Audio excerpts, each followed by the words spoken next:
What's up, guys, and welcome back to episode 3 of the Edsel restoration series. If you missed episode 1 and 2, make sure you go and check those out. I'll link them down in the description. But in episode 1, we went through a quick overview of the car and saw the condition of everything after sitting for so long. In episode 2, we gave it everything we had and tried to unstick the motor, which just did not end up being possible, so we ended up pulling it out of the car. And today in this video, we're going to go through the process of taking the motor apart and seeing how everything fared after sitting for 56 years, seeing what's salvageable and what's not salvageable. So let's get at it.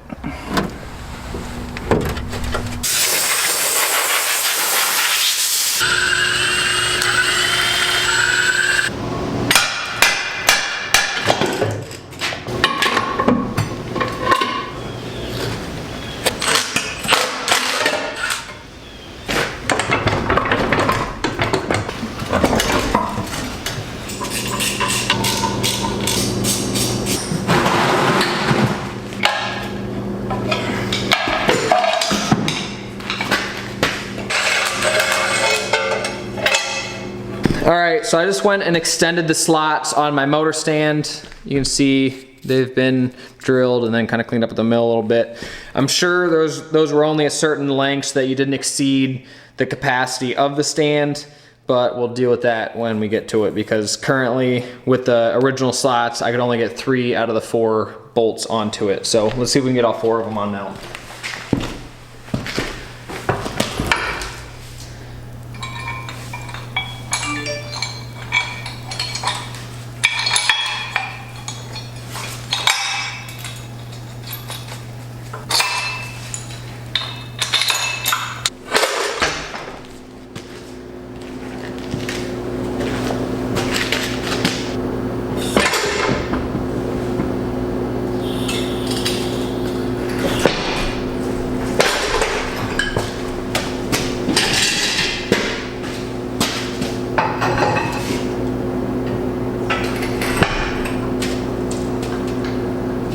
Alright, we're up on the stand, we're ready to start tearing the motor down. I am going to make sure along the way I take lots of pictures, as well as I'm going to be bagging or tagging all the parts I remove so I know where the bolts go, you know, where certain lines go, stuff like that, just to make it go back together that much easier. So with that said, let's start tearing some of the stuff off the top of the motor.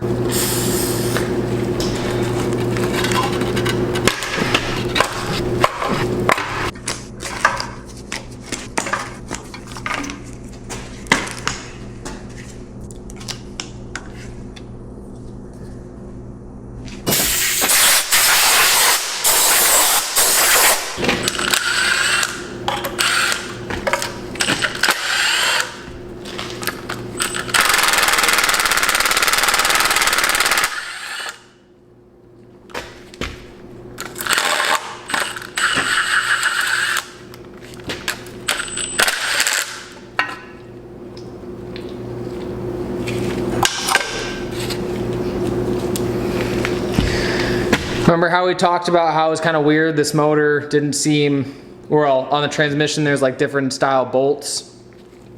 These are pulling the valve cover bolts off. They're all flange nuts, or flange bolts, and then this one has 2 lock washers on it. kind of odd.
So far, there's no huge surprises. I think a lot of you guys already knew this, but the more I take off this motor, the happier I am that I decided to do a full teardown and then just get the motor to break free, because everything is completely screwed. The fuel pump is just completely gummed up inside, and the front of the motor looks exactly the same. We go to the distributor, and this ground wire in there, if you can see that, is just gone. I mean, it's completely rotted out. And then everything like the hoses and bolts and gaskets, everything's just gone. So this motor is going to be revived the proper way.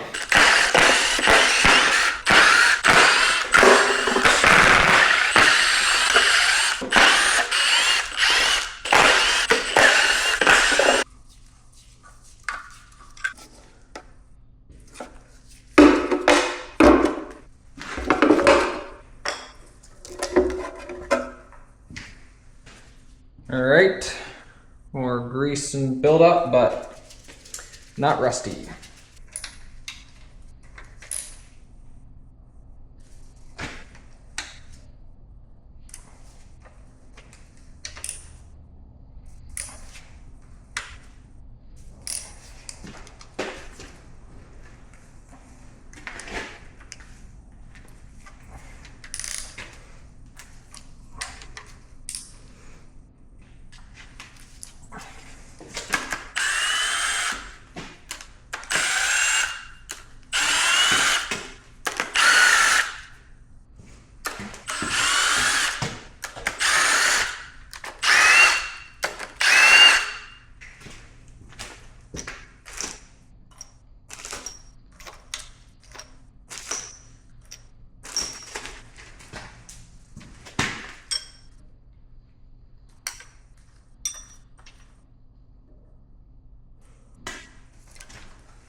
And then for each of these push rods, I'm actually going to label them for what position they came out of.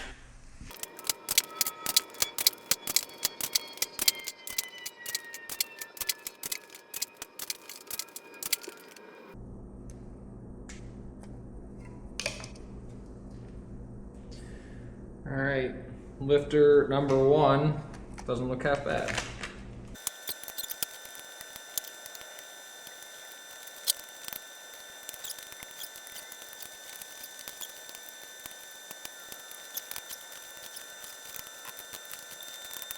All right, and there is 16 lifters.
All right, it's the moment of truth. We're gonna peek at the first cylinder head.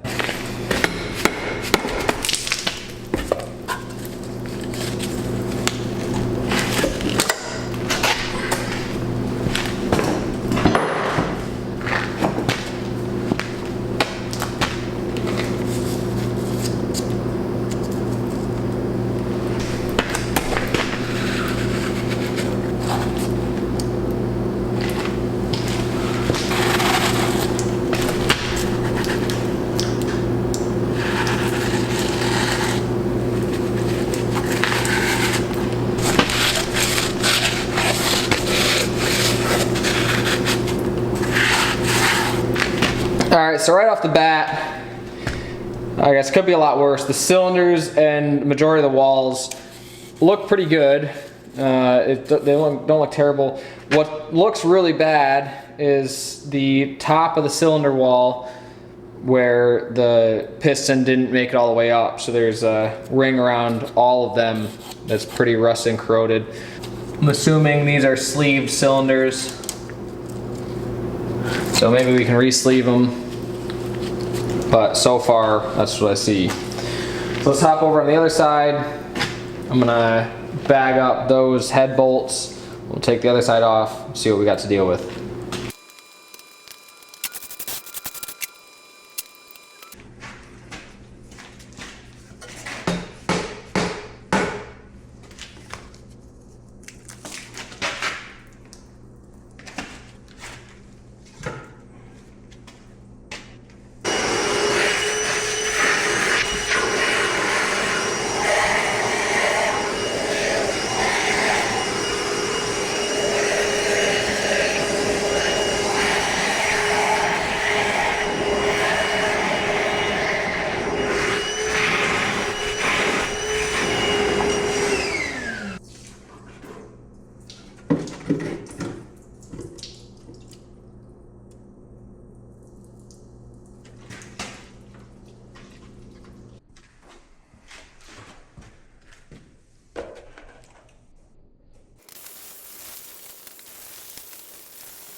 All right, well, it's a good thing it's my shop because I have made a mess. Before I started this, I planned on getting one of those like sheet pan things that goes under the oil drip pans that goes under the motor stand. Never got around to it. Probably would have been a good idea, but here we are. We'll be all right.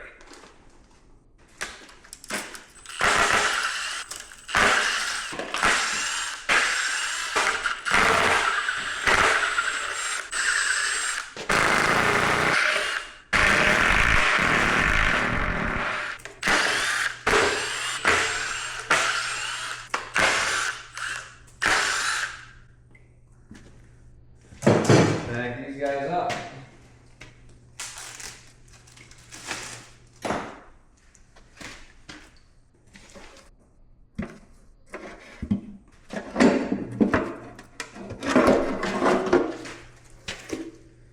I've made a mess.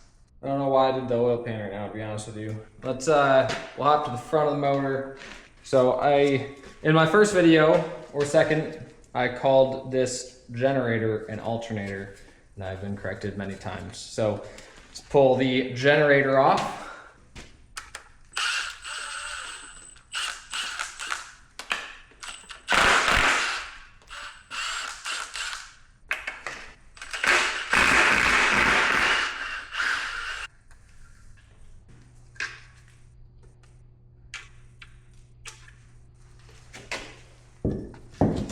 Okay, how about the water pump?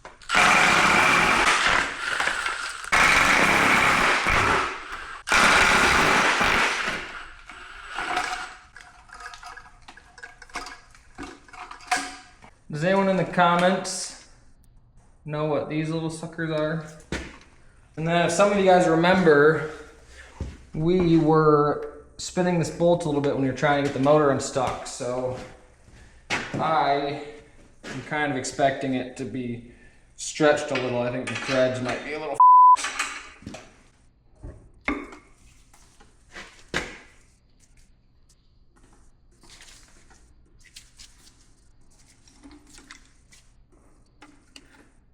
I don't know how this would have been from us, or for me.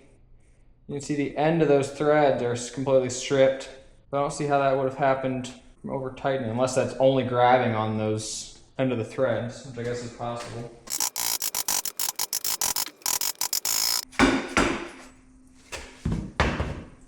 All right, and then with that off, I think we can pull this timing cover.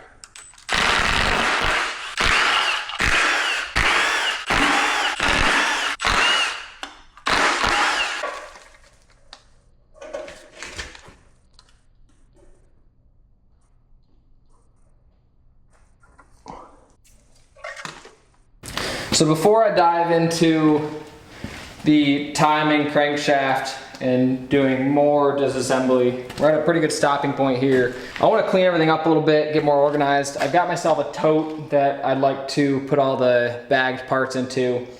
And then I'm gonna make a pile, like you can see on this card over here, for all of the actual physical components so that I can store them away and go through, and obviously everything's gotta get cleaned and dressed up and inspected.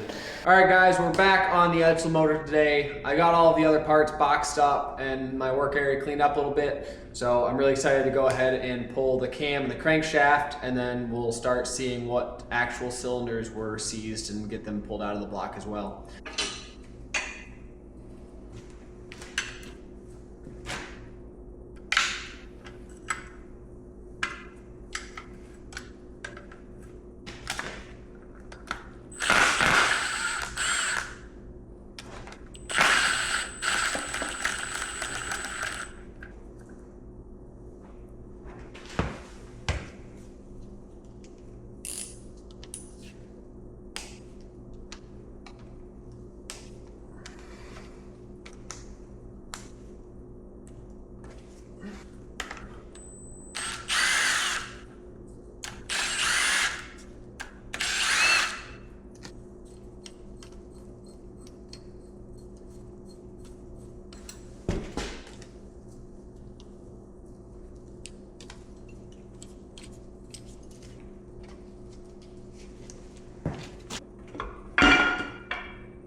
All right, I'm sure that there is a decent way to do this, but right now I'm struggling trying to find a way, since we can't rotate the crank, how to get to the connecting rod bolts that are not facing upwards. So if I break them free, I can get a hand in there, but obviously they're not loose, so getting that far is the challenging part.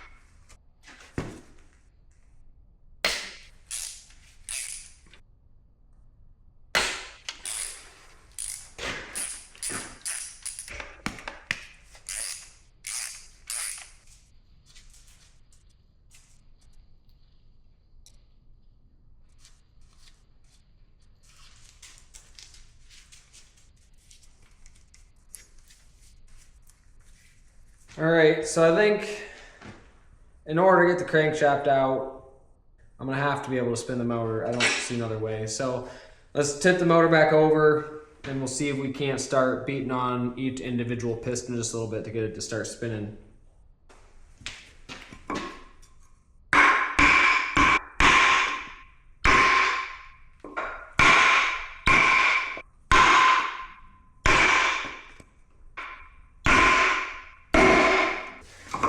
All right, I'm pretty sure when I hit that one, it looks like it just moved.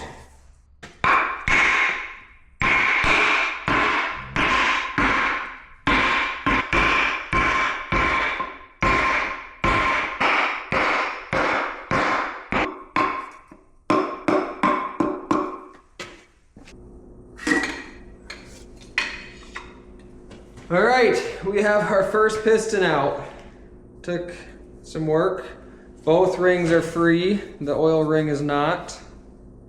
Oh, yeah, it is. It's a little smudged up, but overall, it does not look half bad. So that's exciting. All right, so we have the cap off of cylinder number 4 as well. So maybe we'll try to get that guy to move.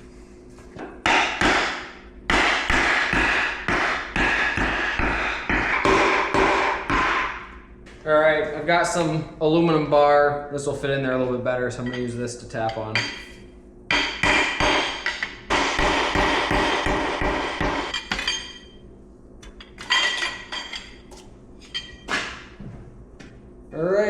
cylinder number 2. Not terrible.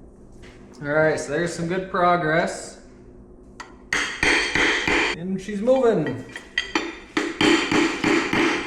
Whoa. She moved too easily. All right, 3 down.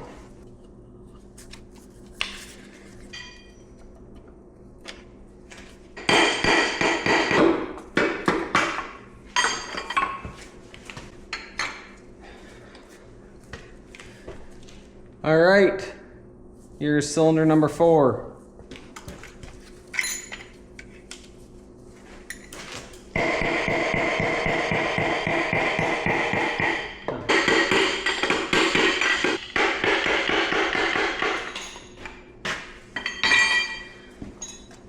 All right, here is number 5.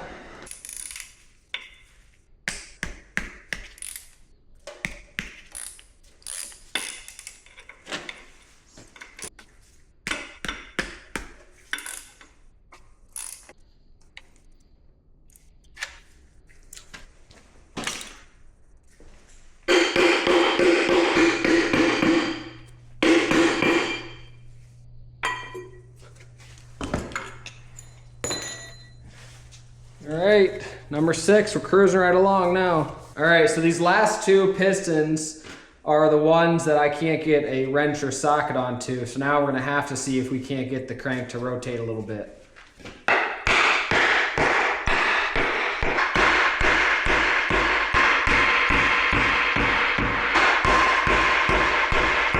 All right, as these pistons start to move,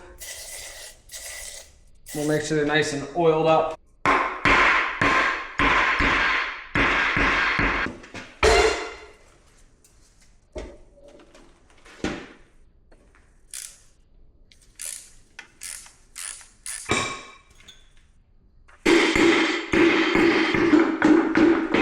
All right, I think this one was definitely our problem child, because even as I was hitting this one out, the last one in there started spinning the crank. So I think it should be free moving here.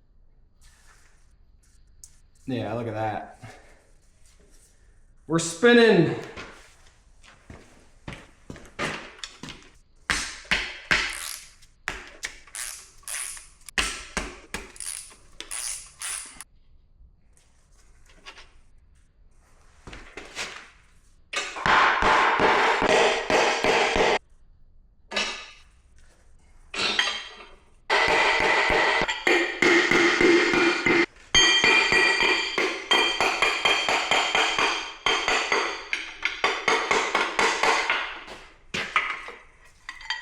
All right, this one was definitely the most stuck.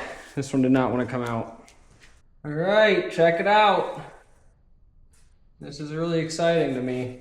So now, let's pull the crankshaft out.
All right, now the question of the hour, how heavy can this crankshaft be?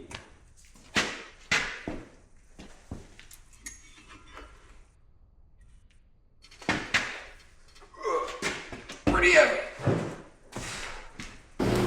Alright, I just took a few minutes to go ahead and clean all my tools up and put them away because we don't need too many tools moving forward, and they're all covered in grease and stuff. So now what I'm going to do is I've got these 1 gallon Ziploc bags, and so far as I was taking the pistons out, I just set them on my table and with a Sharpie I wrote what position they came out of, which is helpful, but the caps on the back of the connecting rods I believe have numbers on them. Number two, so that helps us. But I want to go ahead and put all of the pistons and bearings and caps and bolts into a bag for that cylinder. So let's go ahead and start doing that. Alright, so currently every bag should have a piston connecting rod, the cap to the connecting rod, 2 bearings, 2 nuts, 2 bolts, and then 2 little nut keepers. And as I'm putting this stuff into the bag, I'm just giving it a light wipe down. It's going to get cleaned later, obviously, but this will just help it not be quite so messy when we take it out.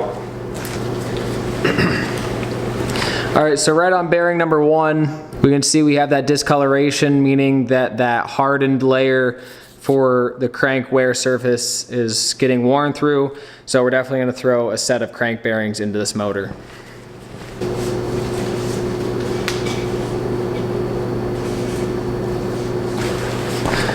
Alright, and as you can see, that's where the numbers are stamped onto the side of the connecting rod caps. Yeah, and we can see this one's really bad. It's almost completely worn through that hard layer on it.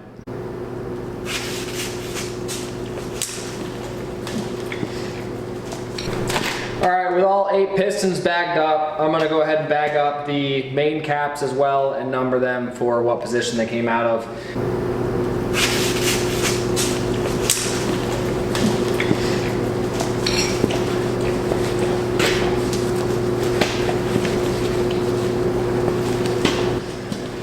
Alright, now with all 8 of our pistons and all 5 of our main caps bagged up and labeled, we can forget about them for now until we have to go and clean them. Now we can hop over and start taking the heads apart.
Alright, valve number 1.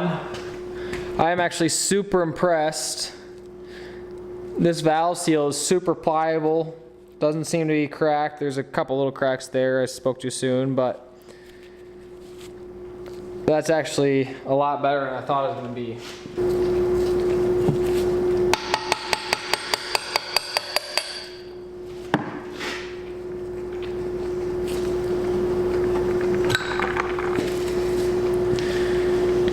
And there we go. We have our first valve.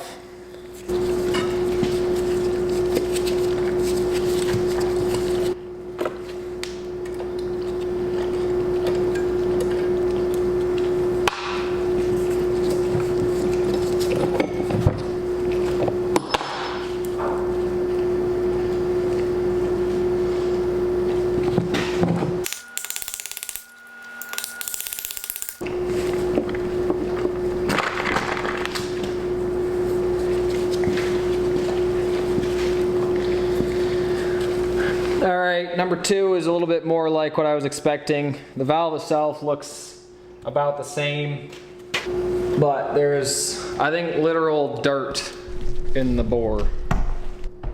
See how nasty that whole bore is. I mean, I think that's literally dirt. Like, what's the white stuff?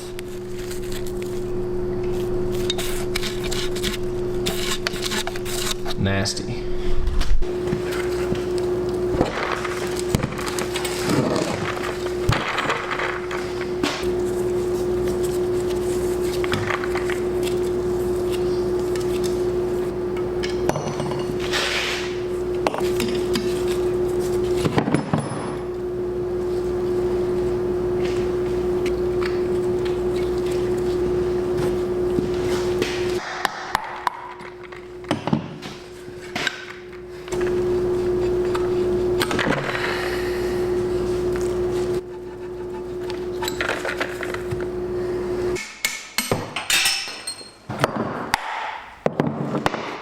That's what I like.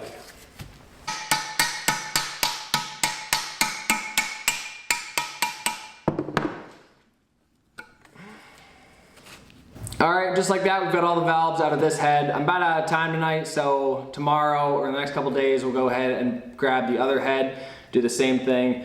Some of these popped right out, and then some of them had quite a grip to them and had to be beaten pretty good. So I'm assuming we're gonna need valve guides as well.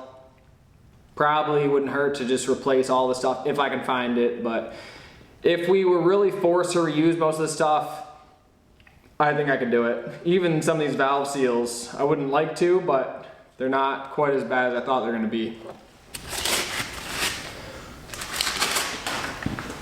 All right, so it was the next day. I just got off the phone with the machine shop and they are ready for these parts. They want everything so that they can inspect them and replace as needed. They are going to inspect the valve guides and repair or replace if needed.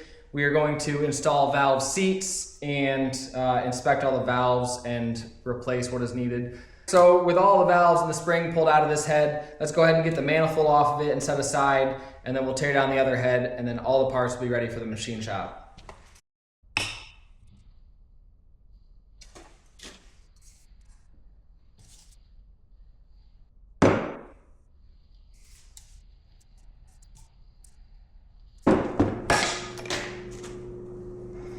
First broken bolt.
All right, manifold number uno.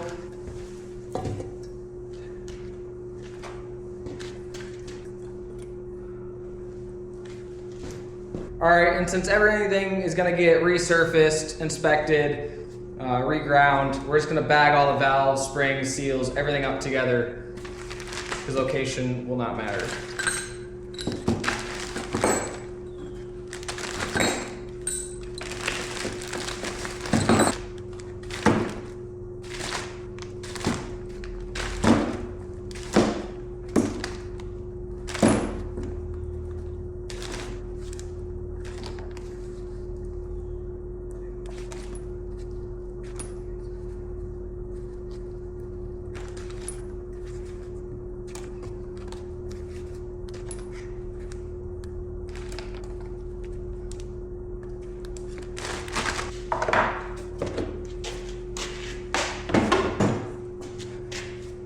So I guess we can start with getting the manifold off. That'll help quite a bit.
Yeah, these heads were just not happy.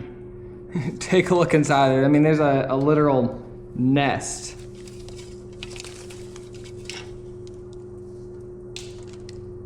That's sad.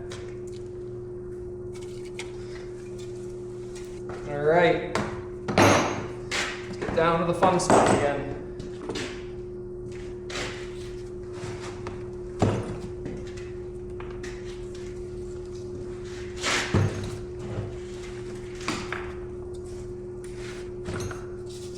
Oh, these poor heads.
All right, so we've got all the springs, keepers, seals bagged up. Let's get these 8 valves out, and then we're ready to load up and head to the machine shop.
All right, we got the first 4 out. The last 4 are gonna be an issue.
Seven down.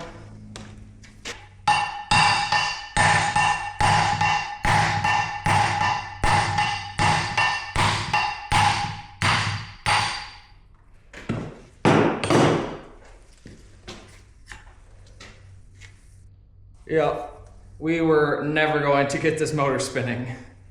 Yeesh. All right, completely torn down, completely torn down, completely torn down. Let's load this shit up. All right, one thing I never did was take this oil filter off. So before we take it to the machine shop, let's take it off real quick. And I'm really curious to see how hard it's gonna be.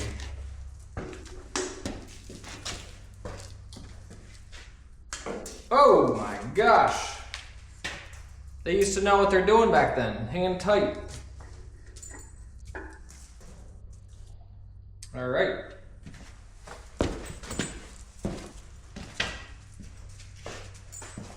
All right, so for all the stuff we have bagged up, pistons, main caps, valves, springs, seals, I'm gonna throw them all in this little tote to make it easier.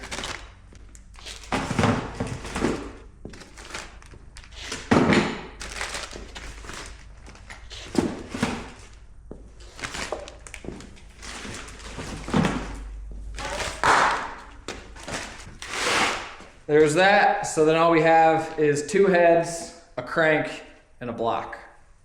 Almost forgot these valves.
All right, now we're all loaded up, and before we head to the machine shop, there's two more things we need to do.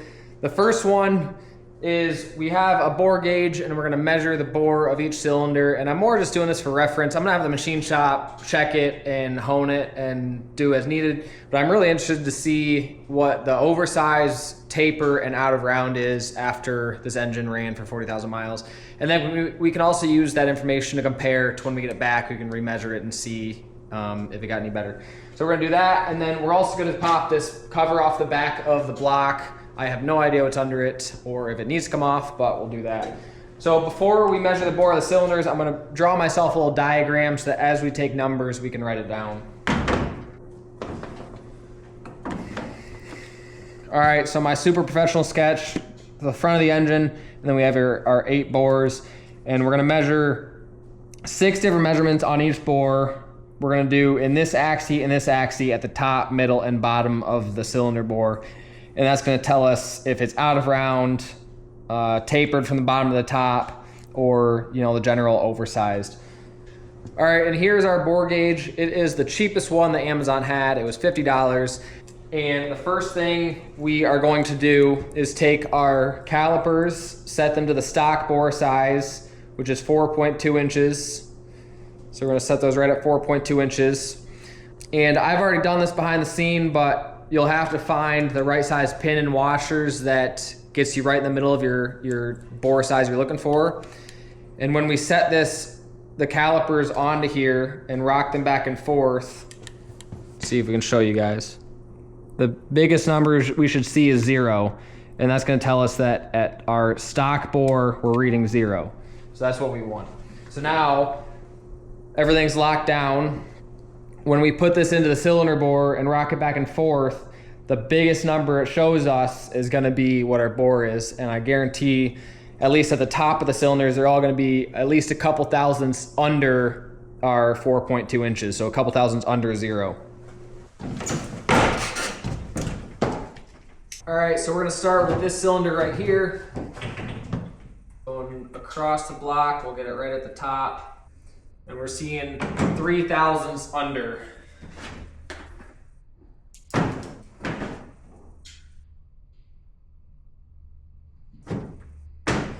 So we're gonna go do the same thing, but halfway down the bore. We're reading 0, and then all the way at the bottom, we're actually reading a thousandths under 4.2.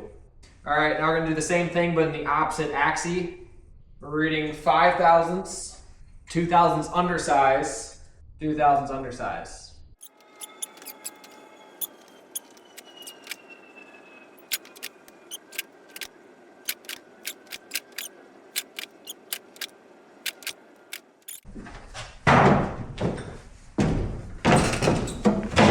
All right, so all of our bores are within 5 thousandths of an inch.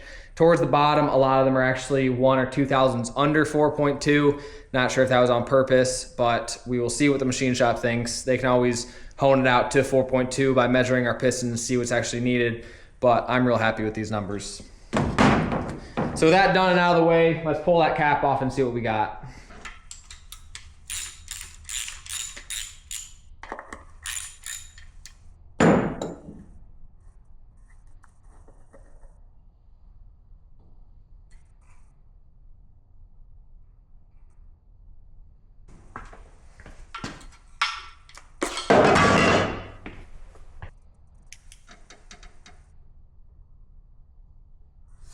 Well, it looks like it's just a breather that goes from the top of the motor all the way down to the bottom. All right, so with that out of the way, we'll strap the motor back down, then we'll head to the machine shop.